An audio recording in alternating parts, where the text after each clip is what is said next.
All right, guys, we are in chapter or unit 7, section 2. We're going to be looking at the actual fighting that began in the Great War. So, where we left off, a little bit of recap. We talked about those main causes of World War I, and then we looked at and discussed a little bit of the failure of the Schlieffen Plan, and we're probably going to talk about that a little bit more today. I had you guys look and analyze some of the brand new technology that came out during this war, because this war is really the first time you see, tanks used, airplanes used, machine guns used on such a wide scale, artillery used on a wide scale, gas warfare like mustard gas and tear gas and submarines, and just so much new technology. And so you have this kind of weird, interesting, deadly moment in history where all this new tech is applied to the military for the first time. So let's get started. This war is known as the Great War. Still today, historians refer to it as that. And it's mostly due to the amount of people that were used over time and the fact that the Industrial Revolution really focused on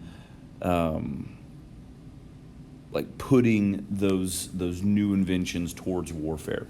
And so, for instance, you have 8.5 million men from France. You have nearly 9 million British, 12 million Russians, 11 million Germans. And we haven't talked about the United States yet because we didn't get in until the very end of the war. But what's interesting is that this is such a huge war. It's so big. It's so it encompasses all of society and every society that's a part of it. And so we're going to start right here with your notes. The war very quickly became what's called a stalemate or a deadlock. Okay, so what happens is no side's winning and no side's really losing. It's just a deadlock. You're just kind of stuck where you're at. And because of being stuck where you're at, this is where really the most iconic thing in this war is trenches and trench warfare. And so those come about very quickly. So we got to talk about why did trench warfare take place? This isn't the first war it happened in. It was in the Crimean War decades earlier. But what you see is a lot of new technology, like I mentioned, versus these old tactics. The tactics of warfare really had not changed for centuries. The goal was to have a larger army than the other side and basically march across the field and overwhelm them. Well, the problem is that technology had actually finally caught up to these tactics and surpassed them.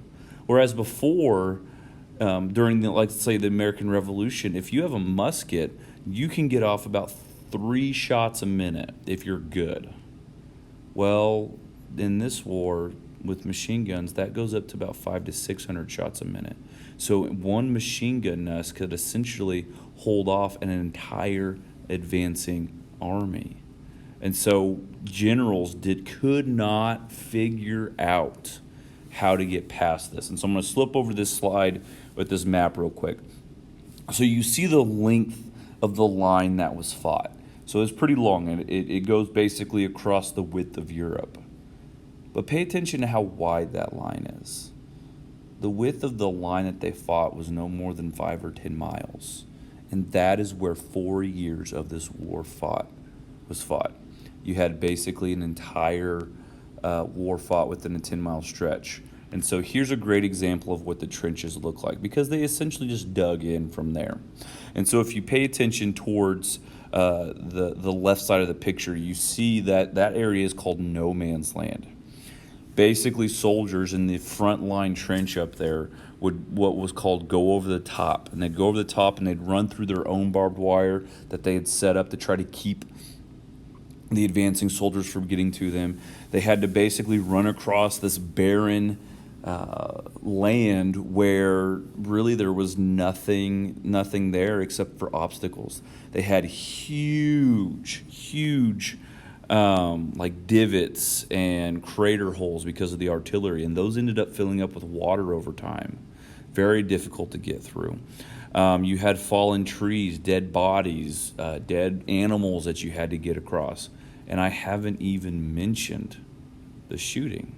Because trying to dodge all that stuff, you still have to try to not be shot or mowed down by machine guns or blown up by an artillery shell or picked off by a sniper. So what you see happening in this war is this moment where it's either you have a 90% chance of dying if you go over the top, or if you stay in the trench, you're gonna be shot by your own men. And so what would happen is if they happen to get to the other side and take the other side's trench, great. Probably the next day you're gonna lose that trench and be pushed back. And so it was back and forth over just a couple of miles for the entirety of this war. And I'm going to put up a couple videos that's really going to show you guys just kind of the effects of trenches and what trenches look like and that type of thing in the fighting.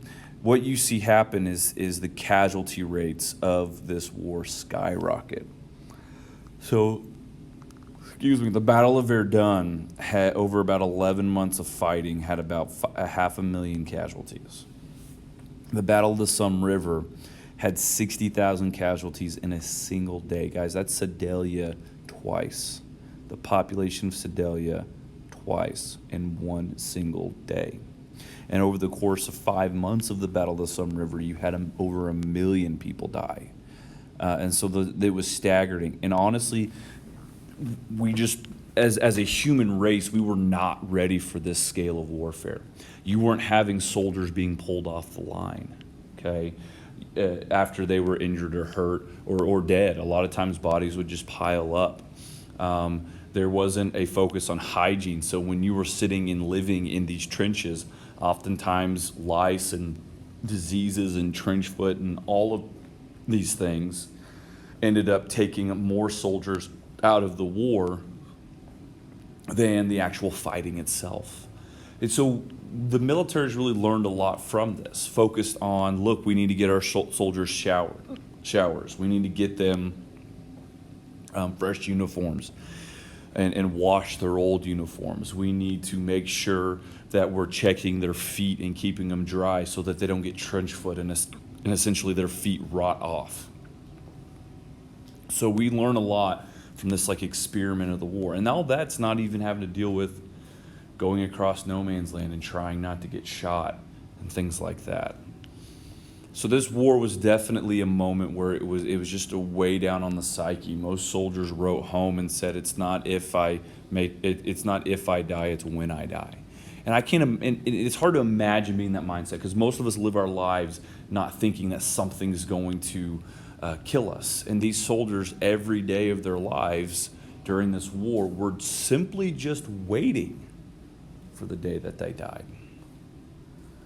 Trench warfare attributed to that, the fighting style, the technology, all of those things also attributed to that mindset. It was just a very dark moment. And so really the fighting took place over that 10-mile width that went all the way across Europe. And that's how the war took place.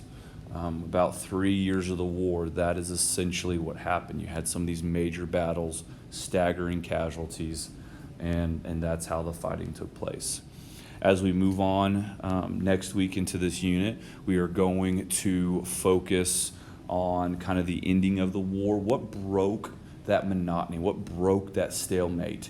What brought the United States into the war? What took Russia out of the war?